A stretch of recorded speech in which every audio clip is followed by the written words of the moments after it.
Olá, caros amigos do YouTube, eu sou Kátia Magalhães, sejam todos muito bem-vindos ao canal Chá com Debate, o seu espaço de interlocução livre e democrática na internet. Como já comentei em vídeo anterior aqui no canal, o Código Penal autoriza, sim, o aborto de feto resultante de estupro, desde que mediante o consentimento expresso da gestante. Em outras palavras, a única exigência imposta pela lei penal nesses casos é a autorização expressa da mãe. A propósito de aborto decorrente de estupro, o Ministério da Saúde acaba de editar uma portaria sobre a matéria, cujo link deixarei aqui na descrição para que vocês possam conferir a íntegra. Logo nos primeiros dispositivos, essa portaria estabelece a obrigatoriedade para os médicos ou para a instituição hospitalar ou para ambos de noticiar o fato às autoridades policiais, ou seja, o possível estupro e até mesmo de guardar materiais biológicos para a formação de provas, de evidências junto à polícia. Acredito que essa medida venha a ser até positiva, venha contribuir para a identificação de possíveis autores de estupro. Só que a portaria não para por aí, muito pelo contrário. Antes da realização do procedimento de interrupção de gestação, a portaria impõe 4 etapas, a saber, etapa número 1, um relatório circunstanciado por parte da gestante a 2 profissionais médicos. Etapa número 2, a realização de um laudo pericial completo, durante o qual, inclusive, a gestante deverá ter acesso a imagens do feto por ultrassonografia. Isso consta expressamente do texto da portaria. Etapa número 3, a assinatura de um termo de responsabilidade por parte da gestante, onde ela é advertida de que se tiver mentido acerca da circunstância do estupro, ela poderá estar incorrendo em falsidade ideológica e até mesmo em crime de aborto. E etapa número 4, talvez a mais longa de todas, que é a assinatura do termo de consentimento livre e esclarecido, o chamado TCLE.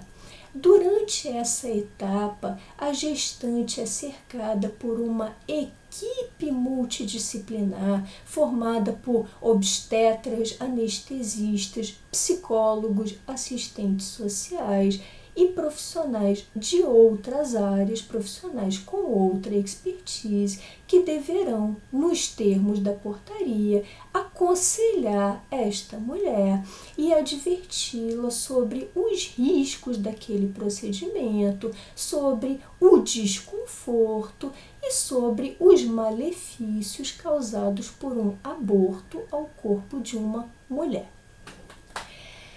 Vamos entender um pouco essa questão e, antes de mais nada, vamos nos situar aqui na discussão.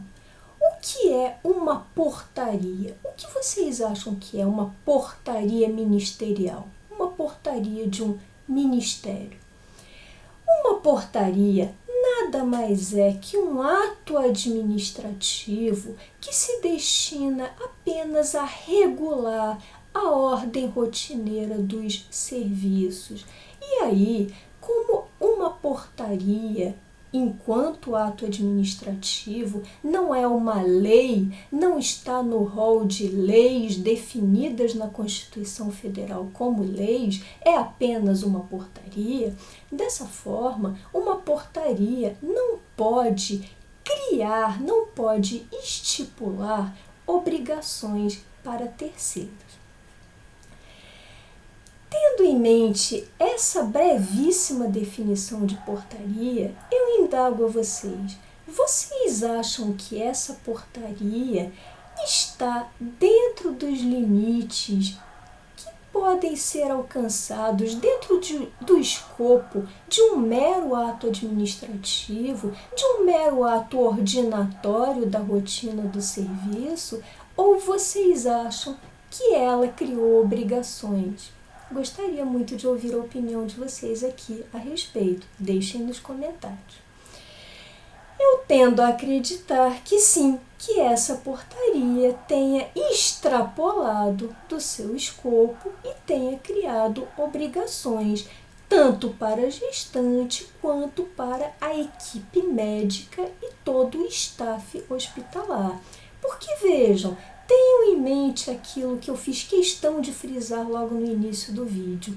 Considerando que o nosso Código Penal impõe para esses casos apenas o consentimento da mãe e consentimento puro e simples, sem toda essa ladainha de médicos, psicólogos, assistentes sociais, me parece muito claro que a portaria estabeleceu várias outras obrigações que não haviam sido criadas pelo Código Penal, ou seja, pela lei formal, pela lei em sentido estrito. E aqui pergunto a vocês novamente, onde está a obrigatoriedade de toda essa perícia médica no Código Penal? Onde está a obrigatoriedade dessa assistência por parte de psicólogos, de assistentes sociais? Onde está tudo isso? Essas foram obrigações criadas, ensejadas pela portaria e que extrapolam em muito o escopo de um mero ato administrativo. Obrigam a gestante e a própria equipe médica a desempenharem tarefas que não foram estipuladas no Código Penal, na lei penal.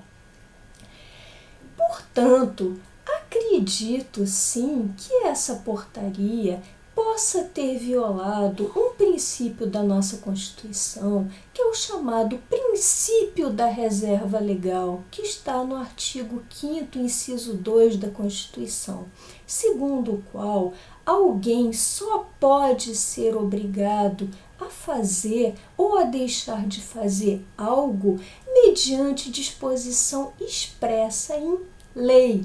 Portanto, acredito que todo esse aparato de visitas psicológicas, visitas de assistentes sociais, essa exibição das imagens, a obrigatoriedade da exibição das imagens de ultrassom, a gestante, todo esse aparato ali em torno de uma gestante aleitada, nada disso consta de lei formal, foi uma invenção da portaria. E dessa forma, acredito que a portaria tenha extrapolado e tenha a sua constitucionalidade muito duvidosa.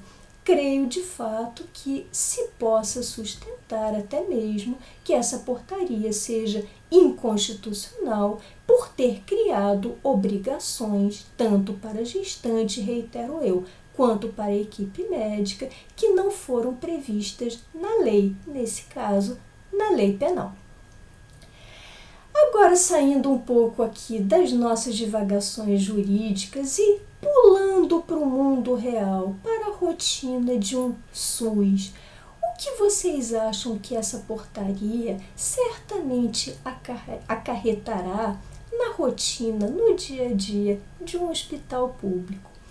Eu acredito que ela trará mesmo muita burocracia, muito mais burocracia, com todos os seus formulários, com todas as suas declarações, os seus termos.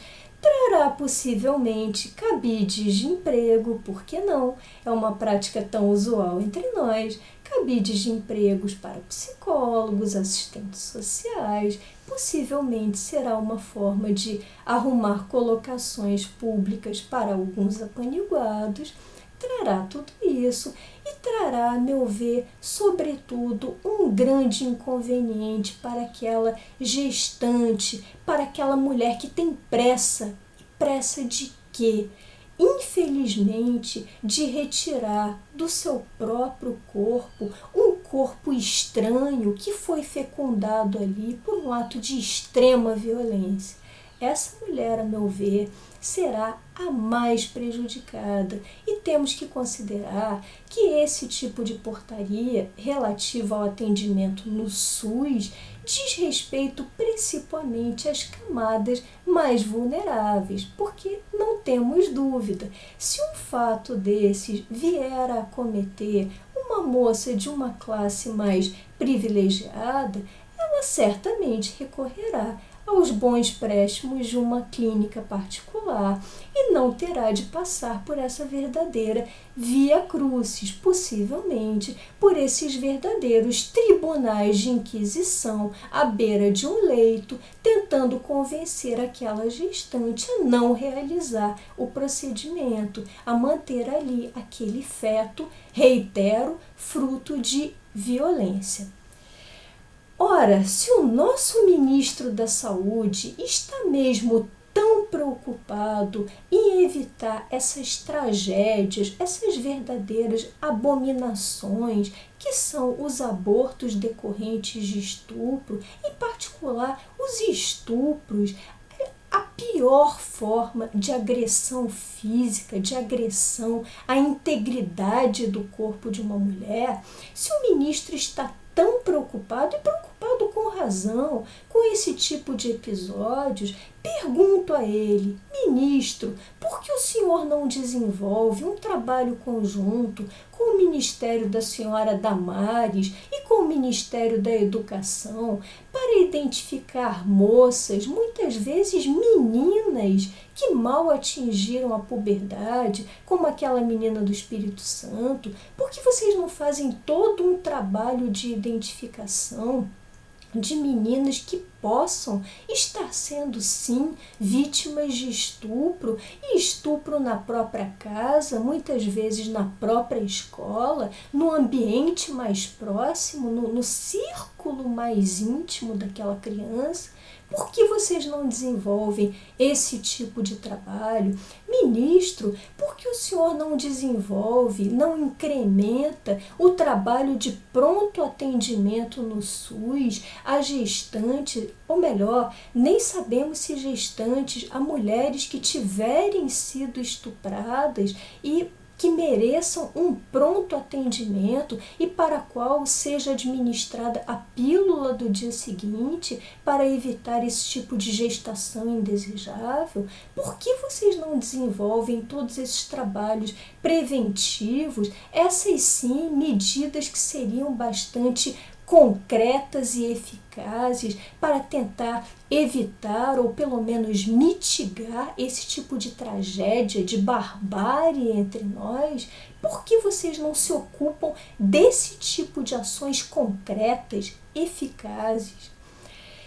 Talvez porque ninguém aí esteja muito preocupado com eficiência. Afinal, o que tem feito o nosso ministro da Saúde, um engenheiro, que nem médico é, um engenheiro interino à frente da pasta, supostamente interino, o que tem feito ele para conter entre nós a terrível pandemia de Covid?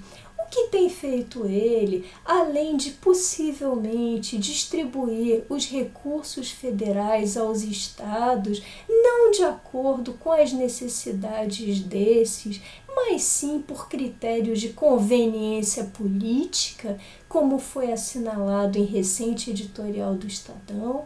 O que o senhor tem feito de muito concreto, de muito eficaz em prol da nossa saúde, ministro general? Indago eu aqui. Que pena, ministro, quantas oportunidades desperdiçadas de realmente tentar cuidar da saúde da população que o senhor governa, de tentar fazer um pouco em prol dessa população que paga, que custeia os seus salários e as suas benesses, as suas e de todos os seus inúmeros assessores, em particular dos assessores militares, que tanto foram agraciados com cargos no seu ministério, que hoje ocupam grande parte do Ministério da Saúde.